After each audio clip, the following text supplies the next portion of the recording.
السلام علیکم دوستو، آپ کو بہت ہی بڑی خوشخبری سنا رہے ہیں جو سعودی عرب جانے والوں کو بے چینی سے انتظار تھا۔ اب وہ انتظار کی گھڑیاں ختم ہو گئی ہیں۔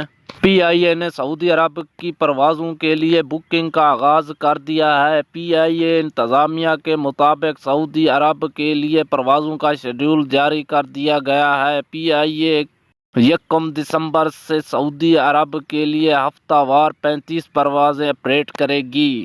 جی ہاں دوستو، ہمارے چینل کو سبسکرائب کر دیں تاکہ مزید اس سے بھی اچھی ویڈیوز ہماری آپ تک پہنچ جائیں۔ شکریہ۔ پی آئی اے کا کہنا ہے کہ جدہ، مدینہ، ریاض، دمام اور القصیم کے لیے پروازیں چلائی جائیں گی۔ سعودی عرب کے لیے پروازوں کراچی، لاہور، ملتان، اسلام آباد، پشاور سے روانہ ہوں گی۔ سعودی حکومت نے پاکستان سمیت 6 ممالک کے مسافروں کو براہ راست سعودی عرب میں داخلے کی اجازت دے دی ہے۔